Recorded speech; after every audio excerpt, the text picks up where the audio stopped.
Hello बच्चों, स्वागत है आप सभी का मेरे YouTube channel Sudesh education Hindi classes में। तो आज हम आपके लिए लेकर आए हैं अलंकार। अलंकार जो बहुत ही ज़्यादा इम्पोर्टेंट होते हैं और पेपर में बहुत ज़्यादा पूछे जाते हैं। अगर आपको आपको पूरे नंबर चाहिए पेपर के अंदर तो आपको इन्हें बहुत ही आसानी से करना हम बताएंगे। तो सबसे पहले देखते हैं कि अलंकार कहते किसे हैं, समझने की कोशिश कीजिएगा कि अलंकार का अर्थ है अलंकृत करना, शोभा बढ़ाना। कि जब जो काव्य की शोभा बढ़ाने वाले जो शब्द होते हैं या तत्व होते हैं उनको हम अलंकार कहते हैं, जो उसको अलंकृत करते हैं यानी कि शोभा बढ़ाते हैं। जैसे कि एक उदाहरण के माध्यम से कि जिस प्रकार एक औरत अपने आप को सुंदर दिखाने के लिए आभूषणों का प्रयोग करती है, उसी प्रकार जो कवि होता है वो अपने काव्य को सुंदर बढ़ाने बनाने के लिए क्या करता है, अलंकार का प्रयोग करता है। मतलब अपने काव्य को सुंदर किस तरह से वो दिखाए, वो ही अलंकार है। सुंदर दिख रहा है तो इसका मतलब अलंकार है। काव्य को सुंदर दिखाने वाले शब्द जो उसमें लगाता है, जो तत्व होते हैं उसमें, वो क्या कहलाते हैं, अलंकार। अलंकार के कितने भेद हैं? तो मूल रूप से अलंकार के 3 भेद होते हैं, जैसे कि शब्दालंकार, अर्थालंकार और उभयालंकार। शब्दालंकार किसे कहते हैं? देखिए, जहां शब्दों के माध्यम से चमत्कार उत्पन्न होता है वहां क्या होता है, शब्दालंकार। यानी कि किसी वाक्य में या किसी काव्यांश में कुछ ऐसे शब्द आ जाते हैं जिनके माध्यम से वहां चमत्कार उत्पन्न होता है, तो वो क्या कहलाते हैं, शब्दालंकार। अर्थालंकार, जैसे कि नाम से पता चल रहा है कि जहां अर्थ के माध्यम से चमत्कार उत्पन्न हो वहां होता है अर्थालंकार। अब देखिए, जहां शब्द के माध्यम से चमत्कार उत्पन्न हो रहा है वहां शब्दालंकार, और जहां अर्थ के माध्यम से चमत्कार उत्पन्न हो रहा है वहां अर्थालंकार। ठीक है। उसके बाद देखिए उभयालंकार, जहां शब्द और अर्थ दोनों के माध्यम से चमत्कार उत्पन्न होता है वहां उभयालंकार होता है। तो देखिए कितना इजी है, जहां शब्द के माध्यम से चमत्कार उत्पन्न हो शब्दालंकार, जहां अर्थ के माध्यम से हो अर्थालंकार, और जहां दोनों के माध्यम से हो वहां उभयालंकार। ठीक है। अब इसके बाद देखिए शब्दालंकार के भेद। वैसे तो शब्दालंकार के काफी सारे भेद माने जाते हैं, लेकिन जो हमारे 10th और 12th में जो आते हैं वो हमारे 3 होते हैं, जिसका नाम है अनुप्रास, यमक और शैलेश। सबसे पहले हम अनुप्रास अलंकार देखते हैं कि जिस रचना में व्यंजन की बार बार आवृत्ति के कारण चमत्कार उत्पन्न हो वहां अनुप्रास अलंकार होता है।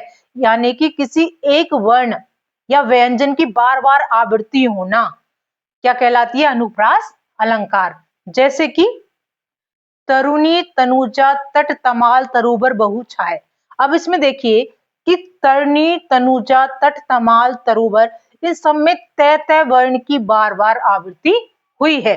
यानी कि जो तय वर्ण है वो कम से कम 5 बार आया है। ठीक है। तो इसके मतलब एक वर्ण की आवृत्ति हो गई, बार बार आना है।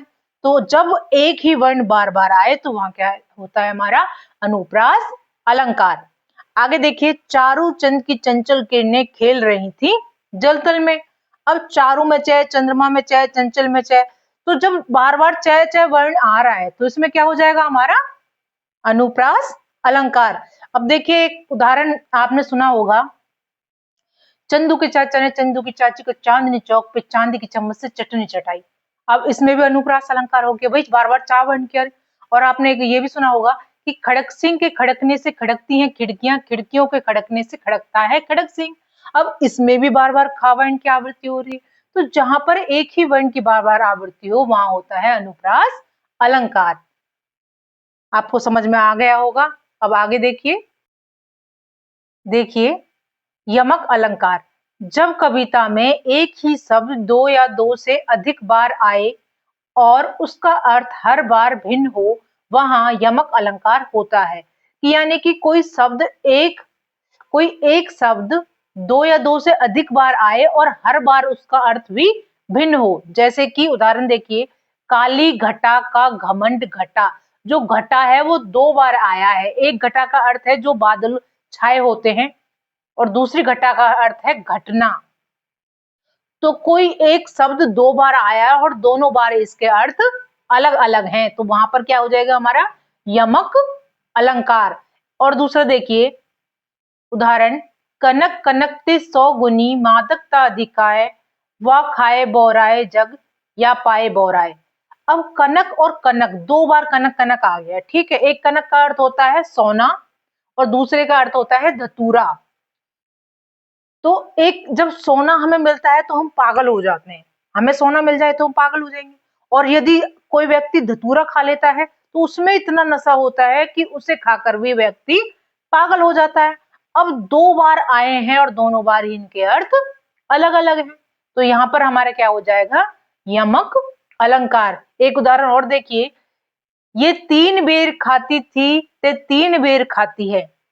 अब 3 बेर यानी कि 3 बार, और 3 बेर यानी कि वो बेर जो फ्रूट होता है जिसको हम खाते हैं उसके दाने खाना, ठीक है। तो इसमें भी हमारा कौन सा अलंकार हो जाएगा, यमक अलंकार। इसका लास्ट है शैलेश अलंकार। शैलेश का अर्थ है चिपकना, जैसे किसी से चिपक जाना, ठीक है। जहां, इसकी परिभाषा देखिए, जहां एक शब्द एक ही बार प्रयुक्त होने पर 2 अर्थ दे वहां शैलेश अलंकार होता है। यानी कि शब्द तो एक बार आ रहा है लेकिन अर्थ उसके 2 आ रहे हैं। दूसरे अर्थों में जहां एक शब्द 2 शब्द, मतलब जहां एक ही शब्द से 2 शब्द चिपके हों वहां शैलेश अलंकार होता है। जैसे उदाहरण देखिए, रहीमन पानी राखिए, बिन पानी सब सून, पानी गए न उबरे, मोती मानस चून। अब यहाँ पर जो पानी शब्द है वो कई बार प्रयुक्त हुआ है लेकिन उसका अर्थ, मतलब शब्द ये एक है। अब आप देखेंगे कि इसमें 3-4 बार दिखाया गया है लेकिन शब्द ये एक माना गया है, लेकिन इसके अर्थ अलग अलग हैं। जैसे कि पानी को मोती भी माना गया है, पानी को चूना पत्थर माना गया है, पानी को हमारे सम्मान से भी कंपेयर किया गया है। तो इसमें पानी के कई अर्थ निकल कर आए हैं जबकि शब्द हमारा एक है। एक और देखिए, मंगन को देखी पट देत बार बार है।